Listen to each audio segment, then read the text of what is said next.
దేవతలు, భూమాత ఎందుకు బాధపడతారు? ధర్మాన్ని రక్షించేందుకు ఎవరిని ప్రార్థిస్తారు? సకల ప్రార్థనలకు ఎవరు అవతరించారు? తదితర అంశాలతో సాగే అనగనగాలోని నేటి కథనమే శౌర్య పరాక్రమాలతో విరాజిల్లిన శ్రీ విష్ణుతేజం దశావతారాలలో ధర్మరక్షక యోధుడిగా పరశురాముడి అవతారం.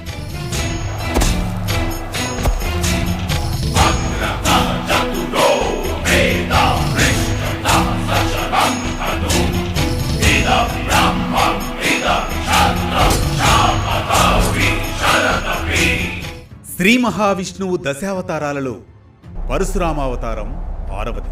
త్రేతాయుగం ఆరంభంలో కేవలం దుష్ట శిక్షణ కోసమే జరిగిన అవతారం ఇది. పుట్టుకతో బ్రాహ్మణుడైన క్షత్రియుల గుణాలను బట్టి తనకు బ్రాహ్మ క్షత్రియ అని పేరు. హరివంశ పురాణం ప్రకారం కార్తవీర్యార్జునుడు రాజు మాహిష్మతి సామ్రాజ్యాన్ని పరిపాలించారు. ఈ సమయంలో చాలా కష్టాలు పడ్డారు. ఆ కాలంలో ఎంతగానో బాధపడిన ప్రజలు భూమిని, జీవులను కాపాడడానికి శ్రీ విష్ణుమూర్తిని ప్రార్థిస్తారు. దేవతలారా, నా ఒడిలో నివసించే ప్రజలు బాధపడుతున్నారు. రాజులు ధర్మాన్ని మరిచిపోయారు. కరుణకు స్థానం లేదు. ఆ పాప భారాన్ని నేను భరింపజాలకున్నాను అంటూ భూమాత ఎంతో క్షోభిస్తుంది. అంతేగాక దేవతలు కూడా, అమ్మా భూమాత, మీ వేదనను మేము అర్థం చేసుకోగలము తల్లి. కాని మన రక్షణకు కేవలం ఒకరే సమర్థులు, వారు సాక్షాత్తు ఆ శ్రీ మహావిష్ణువే అని ఇంద్రుడు తదితర దేవతలు సమాధానమిస్తారు. తదుపరి ఇంద్రుడు, దేవతలు అందరూ విష్ణుమూర్తిని ఆశ్రయిస్తారు.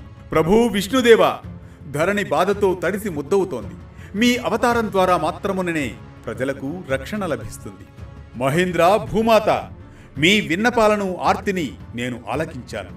నేను రేణుకా జమదగ్ని దంపతులకు పుత్రుడిగా పరశురాముడి పేరుతో త్వరలో అవతరిస్తున్నాను అని అభయమిస్తారు శ్రీ మహావిష్ణువు. కాలం గడుస్తూ భృగువంశంలో పరశురాముడు జన్మిస్తాడు. పుత్ర, ఈ పరశు నీకు శివుడు ప్రసాదించిన దివ్యాయుధం. దాన్ని ధర్మరక్షణకే ఉపయోగించాలి అని జమదగ్ని మహర్షి తన పుత్రుడైన పరశురాముడికి చెబుతాడు. అలాగే తండ్రి, నేను వ్రతబద్ధుడిని. శక్తిని స్వార్థం కోసం కాక సమాజం కోసమే వినియోగిస్తాను అని ప్రతిజ్ఞ చేస్తాడు తన తండ్రికి. ఇలా ఉండగా కాలగమనంలో క్రమక్రమంగా కార్తవీర్యార్జునుడి దర్పం పెరుగుతూ ఉంటుంది. నా బలానికి సాటి ఎవరు? నేను సహస్ర బాహువు, భూమి అంతా నా అధీనంలో ఉండాలి అంటూ విర్రవేగుతూ ఉంటాడు కార్తవీర్యార్జునుడు. ఆ సమయంలో పరశురాముడు ప్రవేశించి,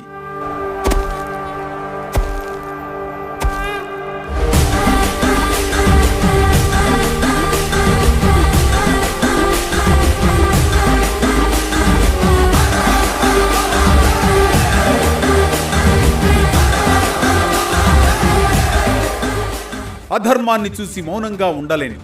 కార్తవీర్య, నీ అహంకారం ధరణిని దహించి వేస్తోంది. సంస్కరించుకుంటావా, సంహరించమంటావా? పరశురామ, అయితే కాచుకో అంటూ ఎదురు తిరుగుతాడు కార్తవీర్యార్జునుడు. కార్తవీర్య, ధర్మం రక్షణకే ఈ పరశు, దుష్టత్వానికి ఇది వెంటనే అంతం పలుకుతుంది అంటూ హెచ్చరించి యుద్ధానికి పూనుకుంటాడు పరశురాముడు. ఇలా పరశురాముడు కార్తవీర్యార్జునుడి మధ్య యుద్ధం ఘోరంగా సాగుతూ ఉంటుంది. చివరకు తన పరశుతో కార్తవీర్యార్జునుని సంహరించి యుద్ధంలో విజయం సాధించి దేవతలకు, భూమాతకు, ప్రజలకు ఉపశమనం కలిగిస్తారు శ్రీ మహావిష్ణువు పరశురాముడిగా.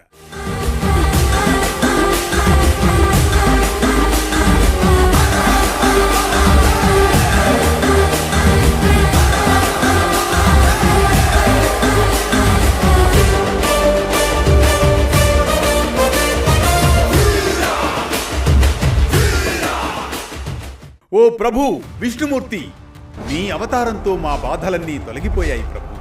ఈ విజయంతో నీ యశస్సు యుగ యుగాల పాటు నిలిచి ఉంటుంది. ధన్యలము అంటూ భూమాత సంతసిస్తుంది. ఇది శౌర్య పరాక్రమాలతో విరాజిల్లిన శ్రీ విష్ణుతేజం దశావతారాలలో ధర్మరక్షక యోధుడిగా పరశురాముడి అవతారం. ఈ కథనం మనకిచ్చే సామాజిక సందేశం ఒక్కటే: శక్తి ధర్మ రక్షణకే ఉపయోగపడాలి కానీ స్వార్థానికి కాదని. ప్రజల రక్షణే నిజమైన క్షత్రియ లక్షణమని, కర్తవ్యనిష్ట ధర్మబలం కలిగిన వారే సమాజానికి నిజమైన రక్షకులని. దశావతారాలలో భాగంగా 7వ అవతారం ఏమిటో మీరే కామెంట్ చేయండి. అలాగే అనగనగా కోసం ఫాలో అవుతూనే ఉండండి.